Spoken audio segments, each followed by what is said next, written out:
যেদিনায় প্রভু রামার মরুট পানে মুকুরুয়ায়ানি মিথিরার পরা লঙ্কাট পেলালেহি হেই দিনাই বুঝিলুময় মোর বল বিজয় দম্ভ অহংকার সকলো অখাৰ এতিয়া ঐনিত্যম সংসাৰৰ সকলো মায়া মুখ ত্যাগ কৰি জ্ঞানকে ধৰ্ম বুলি লৈ তপ আৰম্ভ কৰোঁ।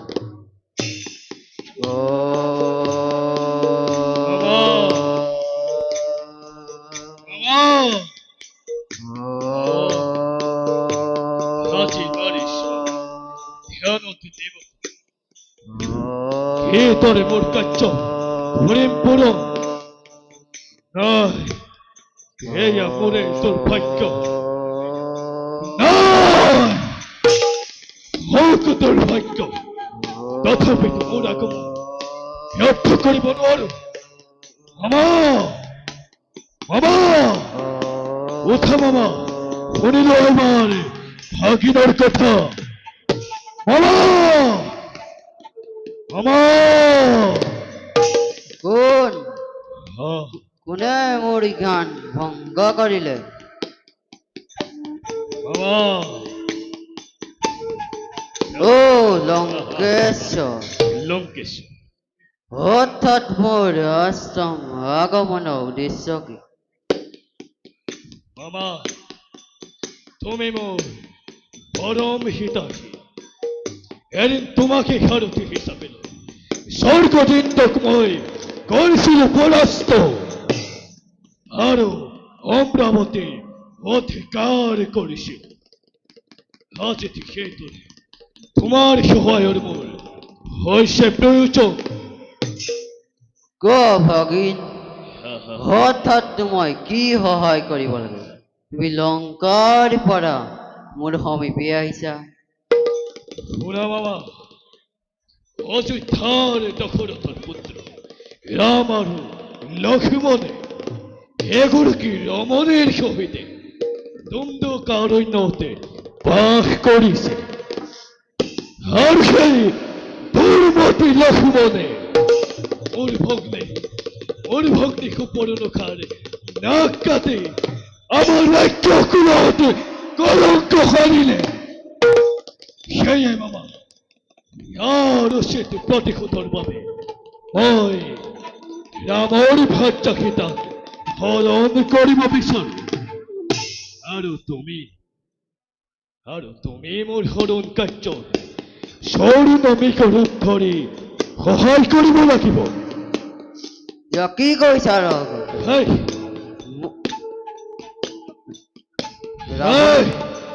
কি কৈছা লঙ্কেশ্বৰ? কি কৰে বৃদ্ধ মাতুন তই দোষা ননৰ আদেশ অমান্য কৰিস। ইয়াৰ পৰিণাম কিমান ভীষণ তই নাজানো নাকি? পাহৰি গলি ৰাবণৰ অনন্ত প্ৰতাপৰ কথা। এই ব্ৰহ্মন্ত যে ৰাবণৰ আদেশ অমান্য কৰে এক দিল চাই থকাৰ নাই প্রয়োজন। এসে মাতল বলে তোকময় করিস ক্ষমা। ওই মসিতা হরণ কার্য সহায় করবই লাগিব। এই তোর পটে মোর ও নরু নয়, এই তোর পটে মোর আদেশ তই মোক সীতা হৰণ কাৰ্যত সহায় কৰিবই লাগিব। ৰাৱণ এই, তোৰ ভাবকিলৈ ভয় নকৰে এই মাৰিছে এই, আৰু তোৰ আদেশ মানিবলৈও এই মাৰিছে অপাৰত। এই, বৃদ্ধ মাতো দেখিছ এই দেখি ন তৰোৱাল ধনৰ সত্যে জিলিকিছে হাতত। আজি তোকেই বধ কৰি দেখুৱাম জগত এই ৰাৱণৰ আদি সমাপ্ত কৰাৰ পৰিণাম কিমান শান্ত হ ভয়ংকৰ। মূৰ্খ লংকেশ্বৰ, এই, মাতুলো হত্যা মহাপাপ।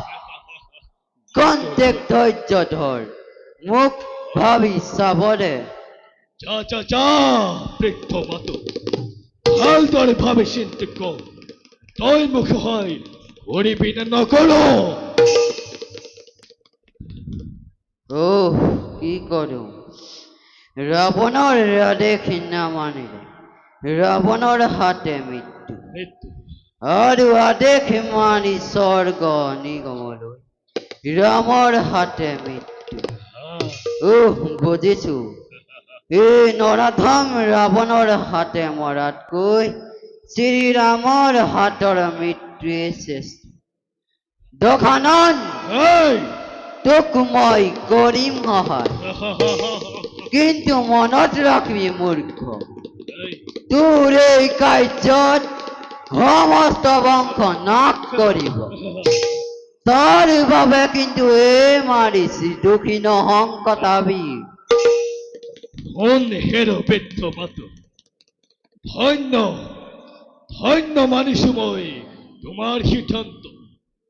আর শুনা মামা দেখা যাব সময়ের পুত রামর নিধনে রাবণর মরণ। বলা মামা যাও, আমি এটা নিষ্কর্তব্য হোমক রাখো।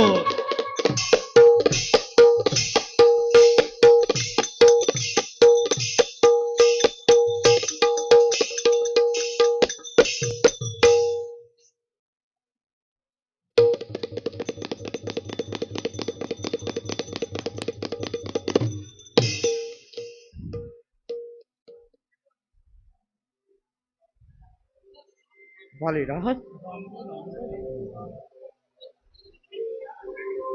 দাদার অবিহনে কিদারে চলিব হনু।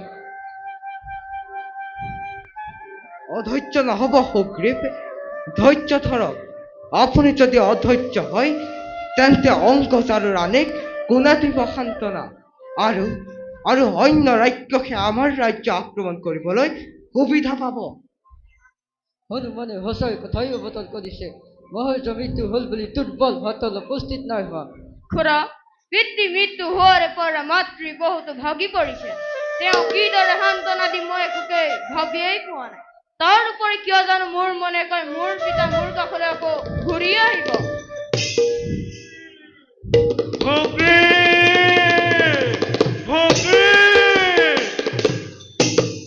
বিশ্বাসঘাতক সুগ্ৰীৱ, ভাতৃদ্ৰোহী দুৰাচাৰ, মই মৰিবলৈ ভক্তৰ মুখত শিল দি আহিছ। মোৰ জীৱনতে কিষ্কিন্ধাৰ ৰাজদণ্ড কৰিলি গ্ৰহণ। ক্ষমতাৰ লোভত ভাতৃ স্নেহ দিলি বিসৰ্জন, আৰু তহঁতি হেৰৌ কবিগণ সুগ্ৰীৱৰ লগত মিলি মোক মৰিবলৈ দিলি। আজি তহঁতক সকলোকে বধ কৰি বিদ্ৰোহৰ লংপতি ঘূৰ। অংগত তই এয়া কি কাম কৰিছ? পিতৃৰ শত্ৰুক ৰাজকাৰ্যত সহায় কৰিছ। পিতা, আপোনাক পুনৰ পাই মই নিজকে ভাগ্যৱান বুলি ভাবিছো। কিন্তু পিতা, খুৰাই একো ভুল কৰা নাই। তেওঁতো তোমাৰ দুখত নিজেই ভাগি পৰিছে। তই এতিয়াও সৰু হৈ আছ বাচা। এইবোৰ ঘৰিয়ালৰ চকুলোৰে এই বালিক ভুল নিয়াব নোৱাৰে। ই তোৰ খুৰা নহয়, ই মোৰ ভাতৃ নহয়, ই এটা প্ৰকাণ্ড কালসৰ্পহে। অপৰাধ ক্ষমা কৰা দাদা, কত্তৰ মুখত দেখি বগা ৰক্ত তোমাৰ মৃত্যু হোৱা বুলি ভাবিলো আৰু সেই অসুৰে পুনৰ আমাক আক্ৰমণ কৰাৰ ভয়ত কত্তৰ মুখত শিল দি আহিছিলো সপোনতো তোমাৰ মৃত্যু বাঞ্ছা কৰা নাই দাদা কদাপিও তুমি মোৰ মৰমৰ দাদা তোমাৰ অবিহনে এই ৰাজসিংহাসন খালী হৈ থকাৰ বাবেহে মই ৰাজকাৰ্য হাতত তুলি লৈছিলো ক্ষমা কৰা দাদা বালিৰাজ সুগ্ৰীৱে কোনো ভুল কৰা নাই তুমি তেওঁক ক্ষমা কৰি দিয়া নিচলীয়া হনুমান আৰু কপটীয়া সুগ্ৰীৱ তহঁতৰ চলাহী কথা নালাগে অলপো সুগ্ৰীৱ অনায়কে সিংহাসন পাম বুলি এই কাৰ্যত লিপ্ত হলি আৰু তহঁতি এতিয়া বালিৰ ভয়ত শৰণাগত হৈছ দাদা চৰণত ধৰি কাকতি কৰিছো মোক নিৰ্বাসন নিদিবা দাদা তোমাৰ অবিহনে মই কিদৰে কটাম জীৱন কিয় মোৰ মৃত্যু বাঞ্ছা কৰি কেনেকৈ থাকিম ভবা নাছিলি দূৰ হ দুৰাচাৰ তোৰ কৰুণ কণ্ঠস্বৰে এই বালিক ভুল নিয়াব নোৱাৰে কি বালিৰাজ বিনা দুখে তই অহংকাৰত মত্ত হৈ হিতাহিত জ্ঞান হেৰুৱাই অন্যায়ভাৱে আমাক ৰাজ্যৰ পৰা বাহিৰ কৰিছ কোন মূৰ্খ বালিৰাজ এদিন নহয় এদিন মই এই ৰাজ্যৰ ভাৰ সুগ্ৰীৱৰ হাতত অৰ্পণ কৰিমেই কৰিম মূৰ্খ কিয় তহঁতে মিছা গৰ্ব কৰ মোৰ সন্মুখত তহঁতি আজি নাপাবি নিষ্ঠা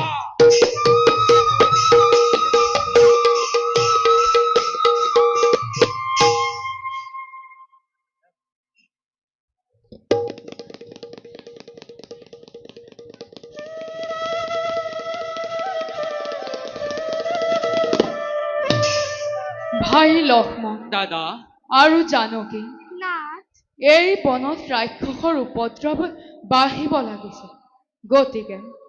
গতিকে মই এই বন এৰি অন্য বনলৈ যোৱাৰ চিন্তা কৰিছো ইয়াত তোমালোকৰ মতামত কি দাদা ভাল বেয়া সকলো তোমাৰেই বিচাৰ তোমাৰ ইচ্ছাই মোৰ মতামত নাথ নাজানো যে কিয় মোৰ মন যেন হয় চঞ্চল হ'ব নেকি বাৰু কিবা অমংগল নাথ আশ্চৰ্যচোন এই উপবন চাওকচোন নাথ সুদৰত সেই হৰিণটি সূৰ্যৰ পোহৰত কিদৰে সোণালী ৰঙেৰে জিলিকি উঠিছে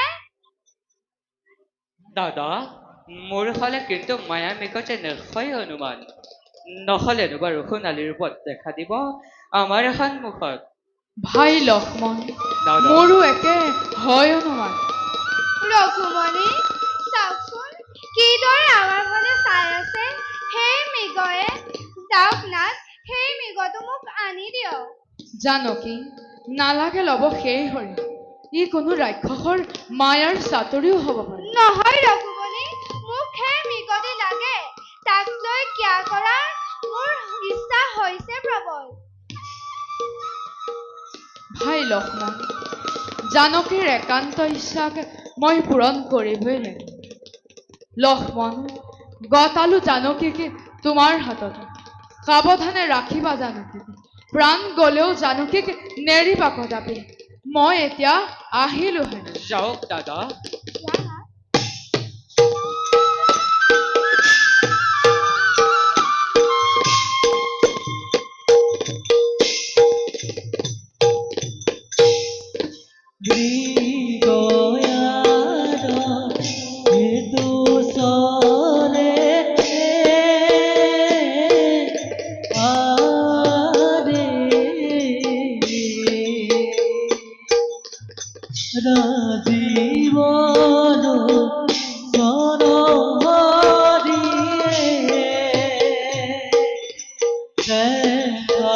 দেখা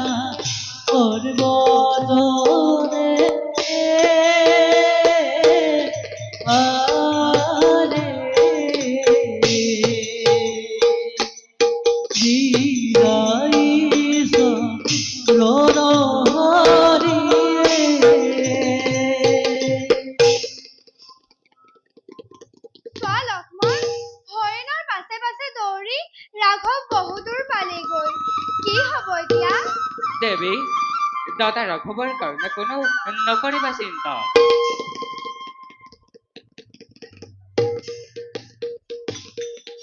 ভাই লক্ষ্মণ ৰক্ষা কৰা মোক ৰক্ষা কৰা সেয়া সেয়া শুনা লক্ষ্মণ ৰাঘৱৰ আৰ্তনাদ যোৱা লক্ষ্মণ ৰাঘৱক কৰাংগৰ সহায় দেৱী নকৰিবা চিন্তা সমুলি মায়াৰে আৱৰা এই বন পদে পদে ৰাক্ষসৰ মায়াৰ চাতৰি হয় বিৰাজমান নকৰিবা অলপো সন্দেহ দাদা ৰাঘৱৰ গতি ৰোধ কৰিব পৰা শক্তি নাই এই ধৰাৰ মধ্যত ৰক্ষা কৰা মোক ভাই লক্ষ্মণ ৰক্ষা কৰা সেয়া শুনা লক্ষ্মণ পুনৰ ৰাঘৱে ৰক্ষাৰ বাবে তোমাক কৰিছা আহ্বান দেৱী কিয় তুমি বুজি পোৱা নাই লক্ষ্মণ মই তোমাক অনুৰোধ কৰিছো যোৱা তুমি ৰাঘৱক কৰাংগৰ সহায় দেৱী সেয়া দাদা ৰাঘৱ নহয় এয়া সকলো ৰাক্ষসৰ মায়াৰ চালনা পূৰ্ণ ব্ৰহ্ম ৰামচন্দ্ৰৰ সত্য অৱতাৰ এই ধৰণীৰ তেনেস্থলত কাৰ সাধ্য আছে সেইজনক ঘটাব প্ৰমাদ তাৰোপৰি দাদাইতো তোমাৰ ৰক্ষাৰ দায়িত্ব মোক কৰিছে প্ৰদান তুমি মিছাতে ব্যাকুল নহবা দেৱী পাপমতি দুৰাত্মা লক্ষ্মণ বুজিছো মই সকলো তই কি আশা বুকুত বান্ধি কাৰেকত নিজৰ তিৰোতা এৰি থৈ বন জাতি হলি আমাৰ দেৱী ভিক তোৰ ভাতৃস্নেহ দেৱী এইবোৰ তুমি কি কৈছা দেৱী আতৰ সকুলাংগাৰ দেখিলেই খন্তেক তোৰ কলংকিত মুখ পায়চিত্ৰ হব লাগিব সতী তিৰোতাই নিজৰ দাদাক মৃত্যুৰ মুখত এৰি দি যি আশা কৰিছ কিন্তু মনত ৰাখিবি এই জনক নন্দিনী সীতাক তই নোৱাৰা ভুলাব দেৱী ধৈৰ্য ধৰা দেৱী কিয় কৰা প্ৰয়োগে এনে অসভ্য বচন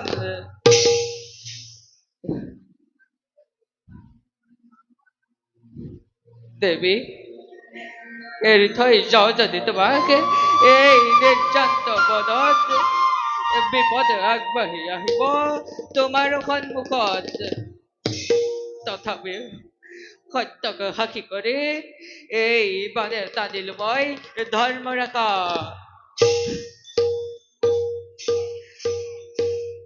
দেখা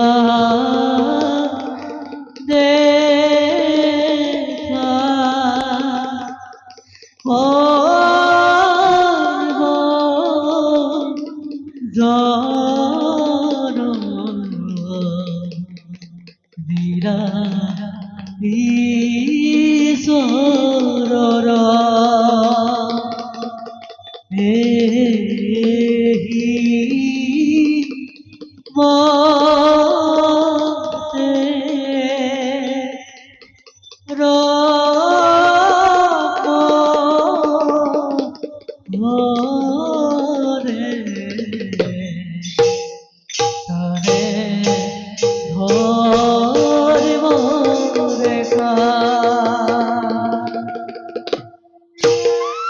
দেৱী এই অংকন ৰেখা কোনোমতে নহব পাৰে অন্যথা বিপন্ন হব পাৰে তোমাৰ জীৱন মই আহিলো দেৱী যোৱা লক্ষ্মণ সঁচাকৈ দাৰুণ আঘাত দিলো লক্ষ্মণৰ অন্তৰত যাওঁ খন্তেক কুটিৰত বিশ্ৰাম কৰোঁগৈ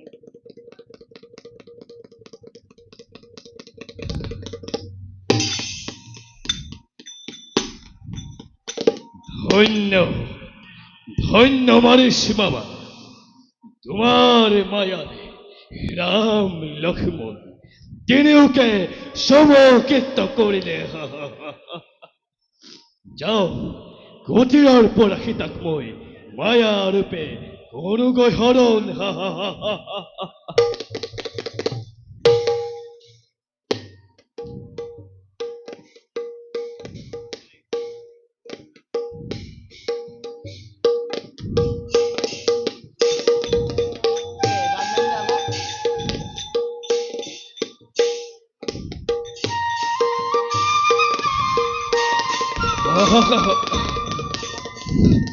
ক্ষতাতর মই দরিদ্র ব্রাহ্মণ অনাহার অনিদ্রায় চর্চরিত মোর প্রাণ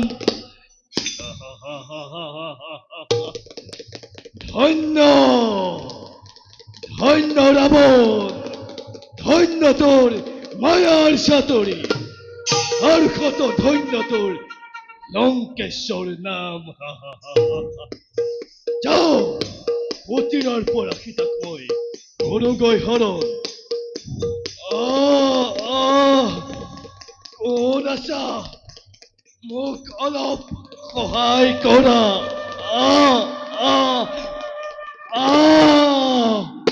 বৰ্তমানতো ইয়াত ময়ে আছো দেৱী। পিছে আপুনি কোন দেৱে মই এজন ক্ষতাতৰ ব্ৰাহ্মণ অনাহাৰ অনিদ্ৰায় চৰ্চৰিত মোৰ প্ৰাণ দেবে মোক কিমান এটা খাবলৈ দিয়া দেৱী মোক কিমান এটা খাবলৈ দিয়া খন্তেক অপেক্ষা কৰক মই আপোনাৰ বাবে ভিতৰৰ পৰা ফল মূল আনি দিম চৌকি দেৱী তাকে ভক্ষণ কৰি কৃতাৰ্থ কৰিব মোক দেৱী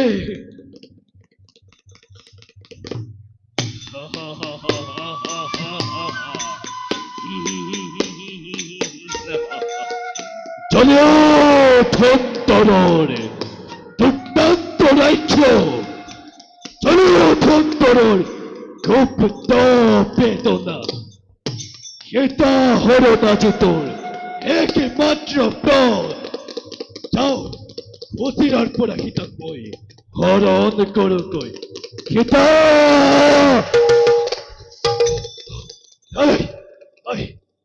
হিতা একে কে কুটিরর সামান্য রেখা পার করতে প্রসন্ন বিদুলি এবং করের বাধা নিক্ষেপ বুঝিল লক্ষ্মণ এই রেখা টানি সেটাকে বিপদ মুক্ত করি থই বুঝিল এই লঙ্কেশ্বর পরাক্রমর কথা শুনিল এই রাজা দশানন চলে বলে কিংবা করব যেটা কাজিবে হরণ করবে করি হে ব্ৰাহ্মণ এয়া লওক ফল মূল আপোনাৰ ভোকাটোৰ দেহক ৰক্ষা কৰক দেৱী দেৱী আগুৱাই আহা মোৰ আগবাঢ়িবৰ শক্তি নাই আগুৱাই আহা দেৱী মোক কিবা এটা খাবলৈ দিয়া হে ব্ৰাহ্মণ এই ৰেখা মই অতিক্ৰম কৰিব নোৱাৰি ঠাকুৰ লক্ষ্মণে এই ৰেখা টানি মোক বাহিৰ হবলৈ বাধা প্ৰদান কৰিছে মোক ক্ষমা কৰিব তপস্বী তেন্তে মোকো নালাগে তোমাৰ পিতা আদিত্যৰ তপস্বী চিনিলো এয়া তোমাৰ আদিত্য ধৰ্ম এয়া তোমাৰ গৃহস্থী ধৰ্ম নালাগে নালাগে মোক তোমাৰ বৃদ্ধ আদিত্যৰ গুচি যাম মই অন্য কুটিৰলৈ কিন্তু জানিবা সীতা ইয়াৰ বাবে যদি মোৰ মৃত্যু হয় তাৰ সম্পূৰ্ণ পাপৰ ভাগি কেৱল তুমি হবা সীতা ইয়াৰ বাবে যদি মোৰ মৃত্যু হয় তাৰ সম্পূৰ্ণ ভাগি তুমি হবা ইয়াৰ সম্পূৰ্ণ পাপৰ ভাগি তুমি তুমি তুমি ৰ'ব তপস্বী মই আপোনাক ফল মূল দিম ঠাকুৰ লক্ষ্মণ দুখ নধৰিবা জানকীক ব্ৰাহ্মণৰ ৰক্ষাৰ হেতু জানকী আজি এই ৰেখা কৰিলে লংঘন দিয়া দেৱী লওক দিয়া লওক দেৱী হে তপস্বী আগুৱাই আহা গ্ৰহণ কৰক এই ক্ষুদ্ৰ দান এৰি দে নালাগে এৰি দে ভগৱান নালাগে তোমাৰ সেই আদিত্য তুমি মোৰ শ্ৰেষ্ঠ বিজ্ঞা নিজেই ধৰা দিছা যেতিয়া দুষ্ট মোৰ ৰাজা লঙ্কেশ্বৰ দুষ্ট আজি ৰাৱণ দুষ্ট আজি রাজ্য খিলাব বলা সীতা যাও আমি নৌকা আনে দেখে বলা সীতা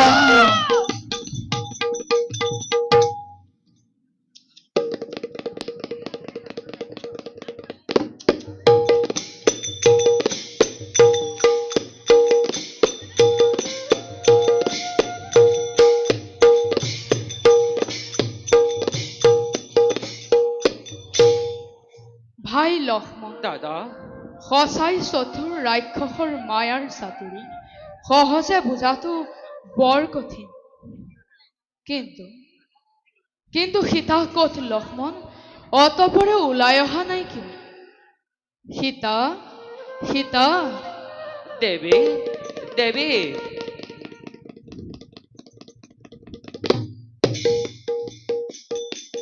দাদা দাদা জানকী দেখোন কুটিৰত নাই কি কি ক'লা ভাই লক্ষ্মণ জানকী কুটিৰত নাই জানকী দেৱী জানকী দেৱী জানকী দেৱী জানকী জানকী জানকী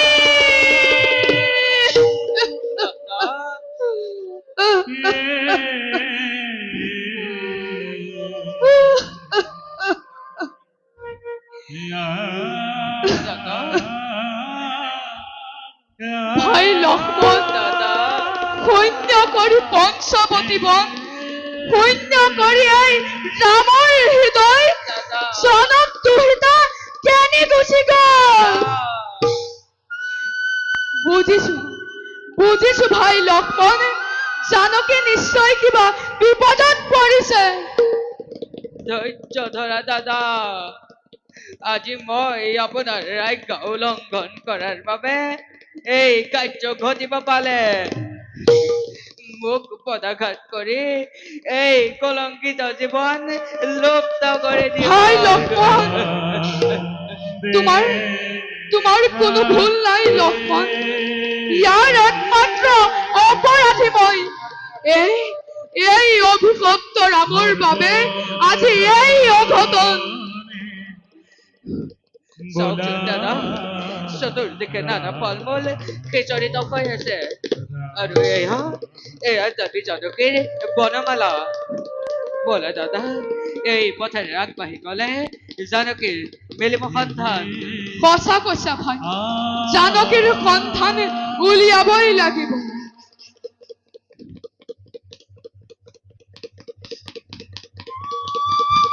ভাই লক্ষ্মণ দাদা স্বৰ্গ মধ্য পাতাল প্ৰৱেশী প্ৰলয়ৰ ৰুদ্ৰ ৰূপ ধৰি উদ্ধাৰি আনি মোৰ প্ৰাণৰ জানকীকে বলা ভাই নকৰো পলম বলক দাদা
গৰুড়ৰ পুত্ৰ মই নাম মোৰ জটায়ু প্ৰভু ৰামৰ চৰণত চিন্তা কৰাই মোৰ প্ৰধান কাম শুনিছো পৰশুৰামে ভক্তি লক্ষ্মণ আৰু সীতা দেৱীৰ সমে এই বনতে কৰিছে বিচৰণ।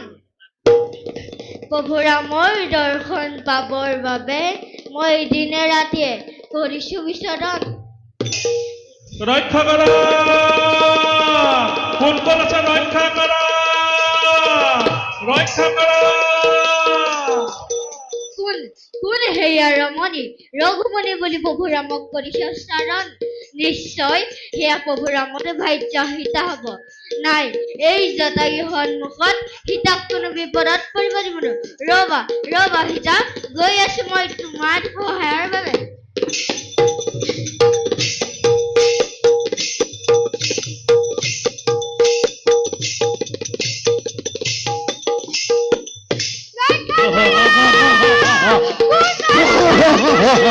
माता पिता और उच्चस्वरी माता गुरु रहे तुम्हार माता पिता उच्चस्वरी माता माता पिता उच्चस्वरी माता माता पिता उच्चस्वरी माता गुरु रहे तुम्हार भलोर भावे माता पिता उच्चस्वरी माता। ভয় নাই সীতা, গৈ আছো মই তোমাৰ ৰক্ষাৰ বাবে। সাৱধান দৃষ্টিৰ লম্বন ৰাৱণ ৰজা হয়। পৰৰ নাৰীটোৰ হৰণ কৰিবলৈ লাজ নালাগিল। এতিয়াও সময় আছে, পৰশুৰামৰ ভাৰ্যাক ঘূৰাই ক্ষমা খোজ, নহলে তোৰ পুনৰ লংকাত জাহ যাব। মই ক্ষমা খুঁজিব লাগে সেই ভিক্ষাৰী নাম কোনেৰ বৃদ্ধ পক্ষী এৰিতে ভালে ভালে মোৰ পথ একটু তোৰ নহলে জানিবি নিশ্চয়। দেখিছ মোৰ ত্ৰিশূল নখ আৰু অষ্টময় ঠোঁট, আৰু গিৰিৰ পাখি, আজি তোৰ মন্দ চিৰাচিৰি কৰি সীতাক মই কৰিম উদ্ধাৰ। আস্তে বেশ হোক যুদ্ধ।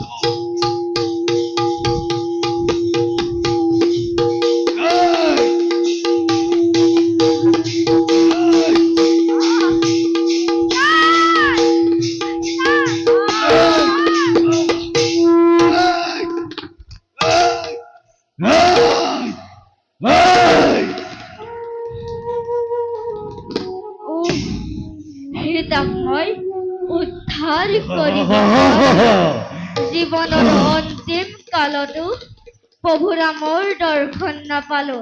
হে দয়াময় ৰাম, মোক ক্ষমা কৰিবা, তোমাৰ ভাৰ্যাক মই মনৰ উদ্ধাৰিব নোৱাৰিলো। পক্ষীৰাম, যদি মই সতী প্ৰতিব্ৰতা হওঁ, কাৰো মনো বাক্যই যদি মই পতিক সেৱা কৰিছো, মই তোমাক বৰ দিছো। প্ৰভু শ্ৰীৰামৰ সাক্ষাৎ লভি মোৰ বাৰ্তা জনোৱাৰ পাছতহে তোমাৰ মুক্তি হব।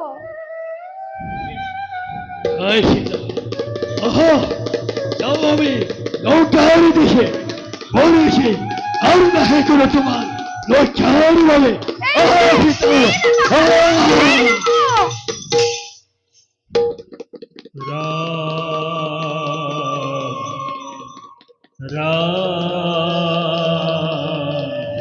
চোৱা ভাই লক্ষ্মণ, এক বৃহৎ পক্ষী ভূমিত পৰি আছে, তেওঁ সীতাৰ সম্ভেদ সুধি চাওঁ।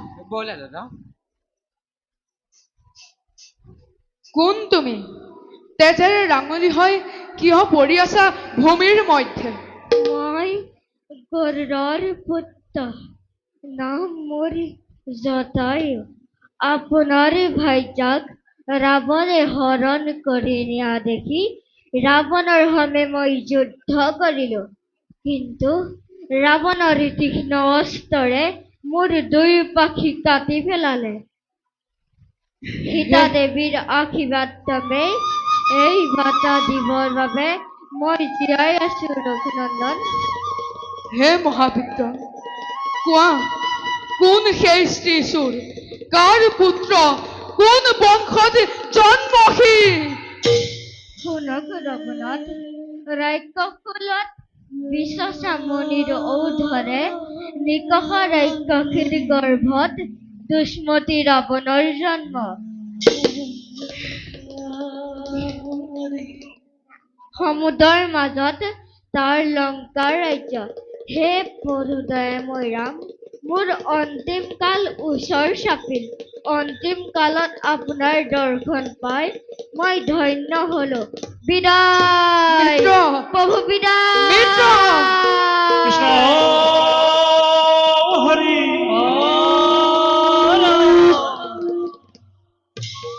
ভাই লক্ষ্মণ, দাদা পিতাৰ পৰম মিত্ৰ আজি সীতাৰ বাবে প্ৰাণ দিলে। বড়ো প্ৰকাৰৰ বাবে প্ৰাণ দি জটায়ু পক্ষীয়ে গতি সাধিলে। বলে দাদা, প্ৰথমে এই মহান পক্ষীক সবদা কৰি তাৰ পাছত ৰাৱণৰ লংকা কৰিম উচ্ছেদ।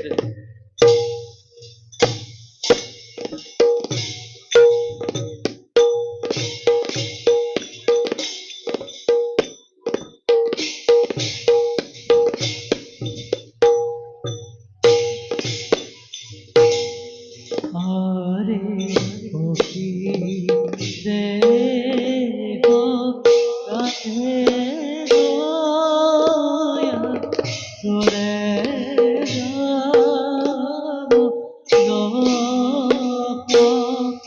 আরে দেখা দেখা পূর্ব দিলা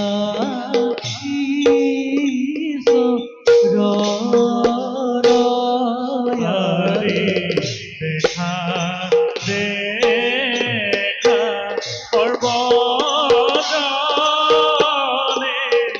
ঈশ্বর লীলা। আরে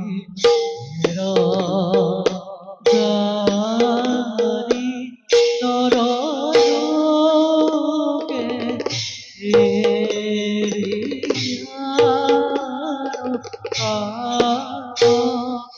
আরে পত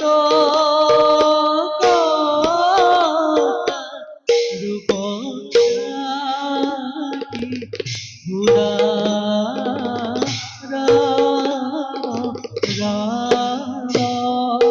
আরে ভালোবাসা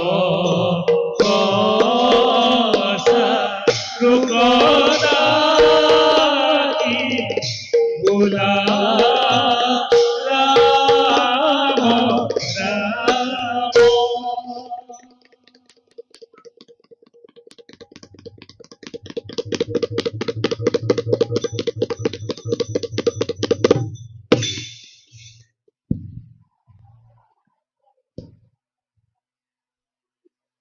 পূৰ্ণ হল মোৰ জীৱনৰ সোণালী সপোন।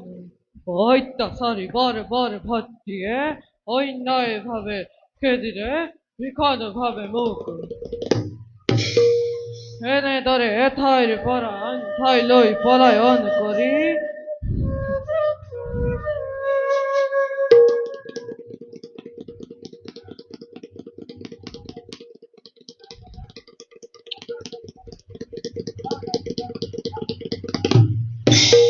সুগ্ৰীৱ নীলা ঠিকেই কৈছে। শুনা সুগ্ৰীৱ, ধ্যান যোগে মই জানিব পাৰিছো মোৰ প্ৰভু শ্ৰী ৰামচন্দ্ৰ অচিৰেই মিলিব আমাৰ লগত। আৰু আৰু তেওঁ হাততে বালিৰ ভৱনিধন। সঁচানে হনুমান? আহিবনে সেইদিন? মিলিবনে সৌভাগ্য মোৰ? সুগ্ৰীৱ, কপিগণ সৌৱা সুদূৰত কোনোবা দুজন আমাৰ ফালে আহিব লাগিছে। হ'ব পাৰে বালিৰ গুপ্তচৰ। যোৱা হনু আগবাঢ়ি যোৱা, ভালদৰে কৰা নিৰীক্ষণ।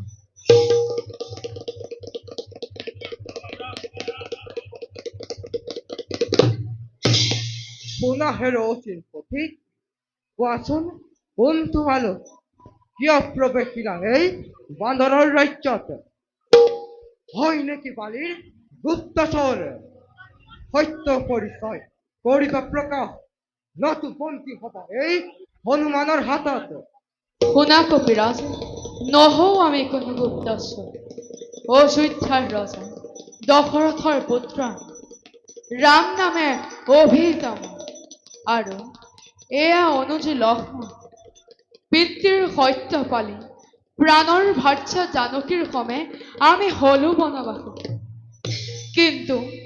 কিন্তু জানকীক হৰি নিলে দুষ্ট ৰাৱণে তাৰ এই সন্ধানত মনো কষ্টে আমি ফুৰিছো বনত কি প্ৰভু আপুনি মোৰ প্ৰভু শ্ৰী ৰামচন্দ্ৰ আৰু এওঁ ঠাকুৰ লক্ষ্মণ যাৰ নাম মই অহৰ্নিশে ধৰি হৃদয়ত কৰিছো বন্দনা সেই জগতৰ গৰাকী আজি মোৰ সন্মুখত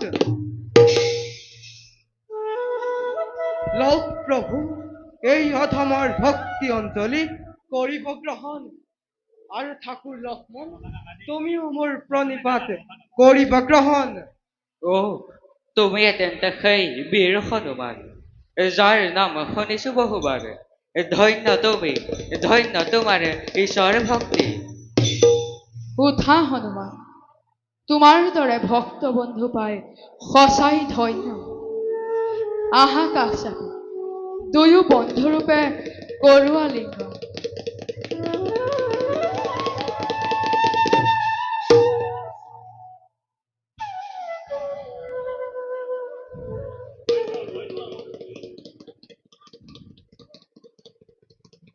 বলক প্ৰভু এতিয়া আমি সুগ্ৰীৱৰ পাশে যাওঁ সুগ্ৰীৱেও আপোনালৈ অপেক্ষিছে উৎকণ্ঠিত হৈ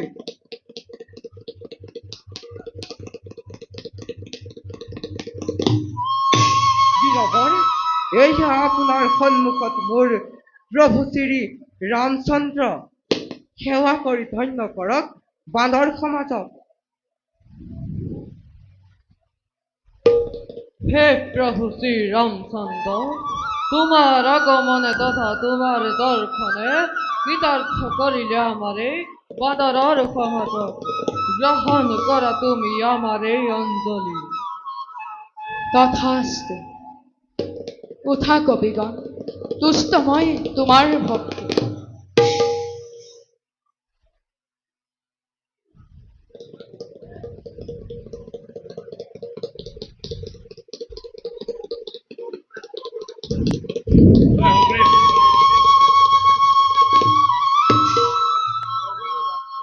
প্রভু মোর বালিয়ে মোক রাজ্যর পর অন্যায় ভাবে খেদি বনবাস দিলে দয়া করে প্রভু কৃপা দৃষ্টি কর প্রদান কপিরাজ তুষ্ট মই তোমাৰ ভক্তি লংকাৰ দুৰ্দান্ত ৰাক্ষস ৰাৱণে হৰি নিলে প্ৰাণৰ ভাৰ্যা জানকী সীতা কোৱা কপিৰাজ পাৰিবানে উদ্ধাৰিব মোৰ প্ৰাণৰ জানকী যদি পাৰা কৰিব সহায় বালিক নিধন কৰি একে পাথৰে ৰাজ্যভাৰ গতাম তোমাক তার বাবে চিন্তার নাই প্রয়োজন মহাবীর হনুমান নীলাদি বীরগণ থাকুতে সহায় উদ্ধারি আনিম নিশ্চয় জানকী সীতা বল তেন্তে কপিগণ নৰ বান্দৰ সকলো একত্ৰিত হৈ এতিয়া যুদ্ধ যাত্ৰা কৰো বালিৰ বিৰুদ্ধে বলো বলো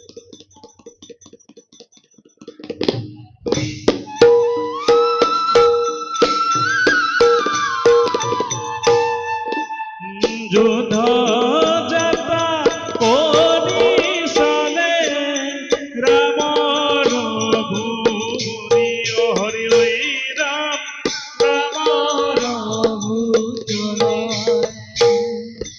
অংগে চলে কপি কল আনন্দিত মন হৰি ৰাম আনন্দিত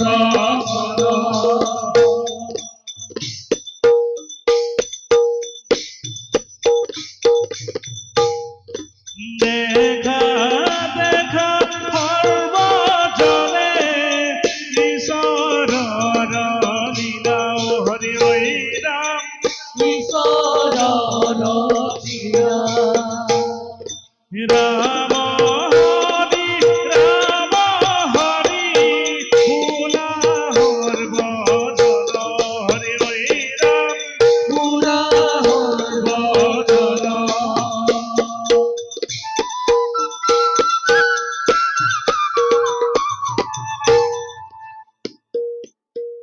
অসম্ভৱ অসম্ভৱ আজি অতদিনে হোৱা নাই বিশ্বাস সুগ্ৰীৱে মোক কৰিলে প্ৰতাৰণা ত্ৰিভুৱন বিজয় মই বালি অশান্তিৰ দাবানল মোৰ হৃদয়ত জ্বলিছে হ'বনে নাই নাই নহ'ব সুগ্ৰীৱক বধ কৰি শীতল কৰি মোৰ এই উত্তপ্ত শুনি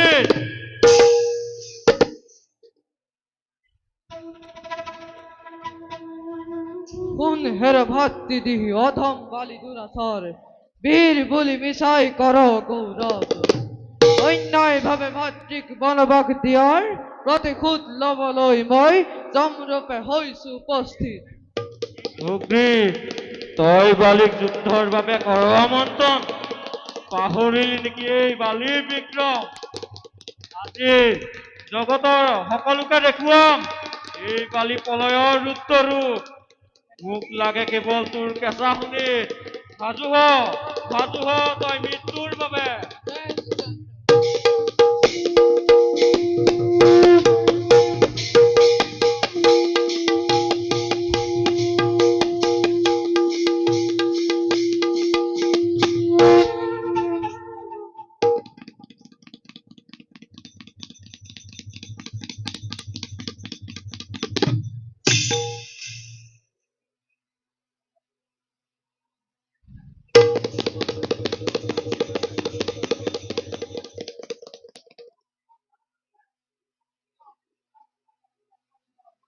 তোমাৰ বচনত বিশ্বাস কৰি মই বালিৰ হমে যুদ্ধত বস্তি হলো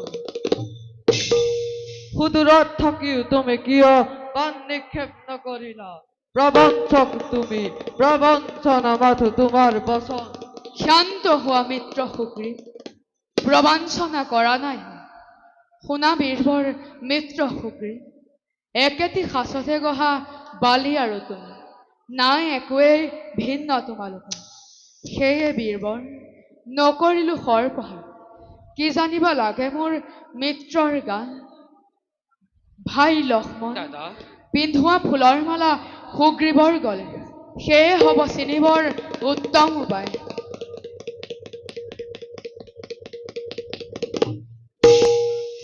যোৱা বীৰবৰ চিন্তাৰ নাই প্ৰয়োজন নিশ্চয় এইবাৰ বালিৰ হ'ব নিধন ৰঘুমণি খঙত পৰি নিন্দিলো আপোনাক আপোনাৰ আশীৰ্বাদ শিৰে লৈ ৰণযাত্ৰা মই কৰো আৰম্ভ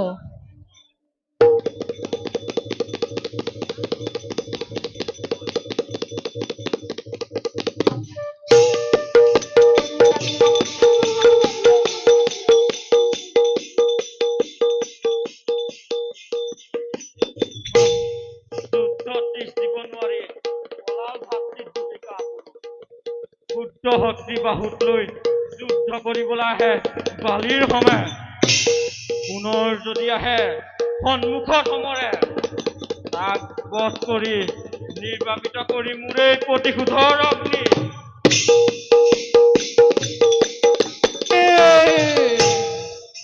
শুন হেৰ দুষ্ট বালি পুনৰ মই ৰণখাতে আহিছো তোৰ কাষে পাৰ যদি কৰ ব্যৰ্থ ভয় নকৰি যুদ্ধৰে মাথো যুদ্ধৰে নীলা সুগ্ৰীৱ অলপ আগতে পাণ লৈ পলাই পুনৰ আহিছ যুদ্ধ কৰিব আৰু ভয়ৰ কথা কৈছ মোক উন্মূৰ্খ এইবাৰ তোক ৩৩ কোটি দেৱতা আহিলেও সহায় কৰিলেও এই বালিৰ হাতে নাপাবি পৰিত্ৰাণ উন্মুখ তুলি ললো মই এই পচন্দ কথা দুইটাত কৰো তোক এটি পলকতে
কোনে কোনে মোৰ গালৈ অন্যায়ভাৱে হৰ কৰিলি প্ৰহাৰ? তুমিয়েই নেকি সেই কাপুৰুষ? বনৰ আৰ লৈ তুমি বীৰক অন্যায়ভাৱে কৰিলা প্ৰহাৰ। সিংহক বধিবৰ বাবে তুমি শিয়ালৰ শৰণ ললা। তোমাৰ দৰে কাপুৰুষক এই বালিয়ে সৎমুখে কৰে গঞ্জনা। সৰ্বদোষ মৰিখন কৰা। মই অযোধ্যাপতি ৰজা দশৰথৰ পুত্ৰ ৰাম। তোমাৰ মুক্তি লাভৰ বাবে এই যুদ্ধৰ হ'ল আয়োজন। যোৱা বীৰবৰ তুমি বৈকুণ্ঠত স্থান পাবা। তোমাক অন্যায়ভাৱে শৰ প্ৰহাৰ কৰাৰ বাবে মোক ক্ষমা কৰি দিবা ৰাজন। তুমিয়েই নেকি এই সত্য অৱতাৰ শ্ৰীৰামচন্দ্ৰ? হে দয়াময়, তোমাৰ হাতত মৃত্যু এই বালিয়ে স্বইচ্ছাৰে কৰিব গ্ৰহণ। হে দয়াময়, নিচিনি তোমাক কৰিলো অনেক নিন্দা, তাৰ বাবে ক্ষমিবা মোক। সুগ্ৰীৱ, মোৰ প্ৰতি কপট ভাৱ নাৰাখিবি মনত। স্বয়ং ভগৱান যেতিয়া তোৰ সহায়। বুজিছো বুজিছো তোৰ গাত অলপো দুখ নাই। বাচা অংগতক পুত্ৰৰূপে কৰিবি পালন। শেষ কপিগণ, সকলোৰে অপৰাধ ক্ষমিবা মোক। বিদায় বিদায়। হৰি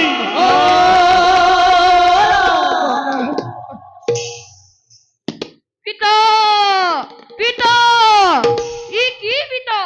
কি হ'ল আপোনাৰ? আপোনাক কোনে হত্যা কৰিলে পিতা? আপুনি নেমাতে কিয়? আপুনি আমাক এৰি কলৈ গুচি গ'ল পিতা? বাছা, মই তোমাৰ পিতৃৰ হত্যা কৰি মোৰ অপৰাধকে ক্ষমা কৰি দিবা। মই দশৰথৰ পুত্ৰ ৰাম। কি বাহেতু বধিলা মোৰ পিতা? কি দুখ কৰিছিলা তোমাক? তোমাক মই কদাপিতো নকৰি ক্ষমা। সাধু হোৱা তুমিও মৃত্যুৰ বাবে। শান্ত হব সব, ইমান ধৈৰ্য নহবি। প্ৰভু বালক বুলি ক্ষমা কৰক এই অংগত। হ'ব বাৰু বালক মই, তথাপিতো অন্যায়ভাৱে বধ কৰা পিতাহঁতক মই কদাপিতো নকৰি ক্ষমা। ল'ম মই ভীষণ প্ৰতিশোধ। নহয় বাছা, তই ৰামৰ ওপৰত মিছাতেই খং কৰিছ। তই ৰামক ক্ষমা খোজ বাছা, ক্ষমা খোজ। নাই, অসম্ভৱ। মই পিতা বৈৰীছত ক্ষমা নোখোজো।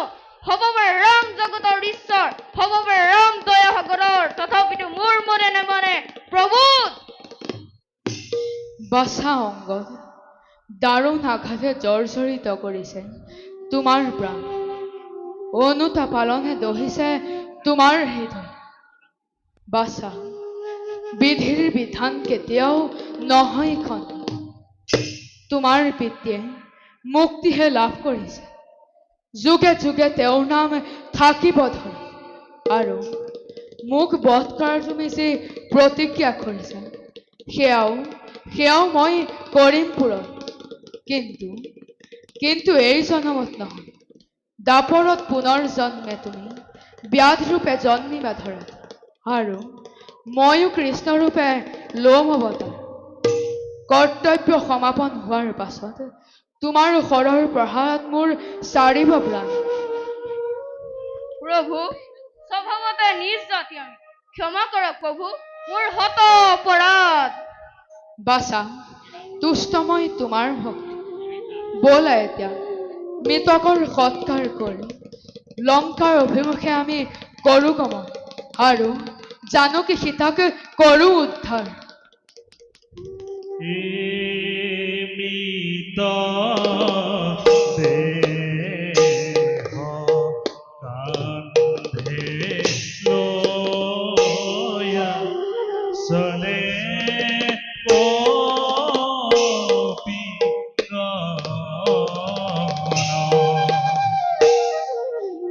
দেখা